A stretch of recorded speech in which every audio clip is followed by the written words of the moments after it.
নমস্কার দাদা ভাইরা, দিদি ভাইরা। আজকে আপনাদের কাছে একটা সুন্দর একটা গল্প নিয়ে এসেছি। আশা করি ভিডিওটা ভালো লাগবে।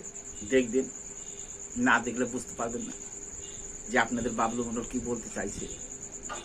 একটা কথা কি জানেন তো, মোড়লের ছেলে যদি অন্যায় করে, সঠিক মোড়ল হলে পরে তার ছেলেকে শাস্তি বেশি দেয়। আর পরম হরিভক্ত রাম ভক্ত হলে পরে তাদের ঘর থেকে দুঃখ কষ্ট যায় না, কষ্ট তারা বেশি পায়। কেন পায় সেই কথাটা আজকে বলছি। আগে যেরকম পাড়ায় মোড়ল ছিল, পাড়ায় ছোট মোটো অন্যায় অত্যাচার হলে পরে সেটার পাড়ার মোড়লরাই বিচার করতেন। তো একদিন এক মোড়লের ছেলে আর পাড়া প্রতিবেশী একজনা অন্যায় করেছে। সেটা পাড়ার লোকে দেখেছে, ধরেছে, মোড়লের কাছে নিয়ে এসছে। তো মোড়লের কাছে বিচার দিছে, মোড়ল মশাই, আপনার ছেলে আর আমাদের পাড়া প্রতিবেশী ছেলেটা একটা অন্যায় করেছে। সে বিচার দিয়েছে মোড়লের কাছে। মোড়ল বিচার করে দেখলো ছেলে দুটো মহা অন্যায় করেছে। তো মোড়ল শাস্তি ঘোষণা করলো।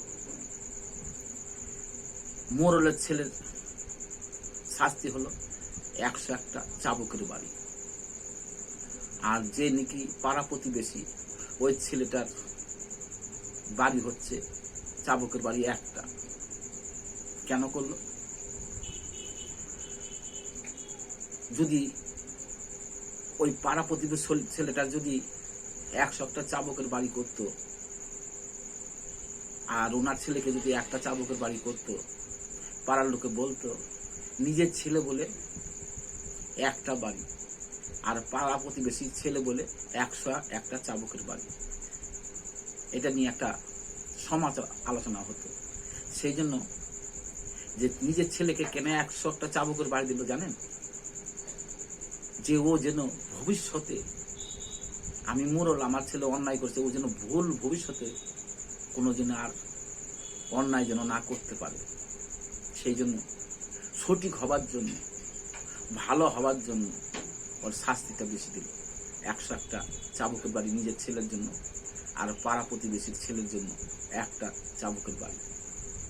তেমনি যারা পরম হরি ভক্ত, রামের ভক্ত, তাদের ঘরে দুঃখ কষ্ট থাকে। কেন থাকে? দেখবেন দুই শ্রেণীর মানুষ থাকে।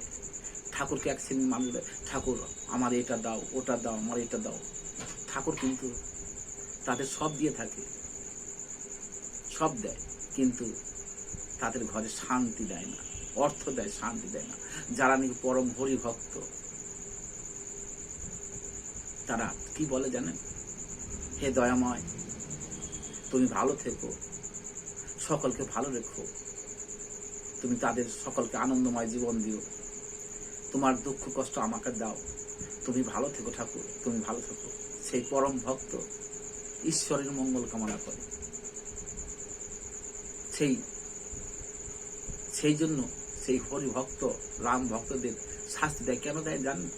তোরা আরো খাঁটি হ, তোরা আরো ভালো হ, তোদের হৃদয়ে মন্দিরে যে আমি আনন্দ লাভ করব, তোরা আরো খাঁটি হ, তোরা আরো ভালো হ, তোদের মধ্যে আমি সর্বদাই আনন্দ লাভ করব, তোদের মধ্যে যে আমি আনন্দ পাই, তোরা আরো খাঁটি হ। তাই সেই জন্য যারা হরি ভক্ত, রামের ভক্ত, তাদের ঘরে আর্থিক অভাব অটনা থাকে, কিন্তু তাদের ঘরে আনন্দময় জীবনযাপন করে তারা। আর যারা নাকি অট্টলিকায় বাস করে, তাদের কাছে অর্থ আছে, শান্তি নাই। সেই জন্য আমার প্রভু রামদয়ামের এই বিচার সঠিক, মানুষের সঠিক বিচার। জয় শ্রীরাম, জয় শ্রীরাম, জয় শ্রীরাম। গল্পটা কেমন লাগলো? আশা করি ভালো লাগলে ভিডিওটা লাইক শেয়ার করে জানাবেন। এরকম গল্প যেন আমি আরো বলতে পারি, আমার জন্য ভালো লাগবে।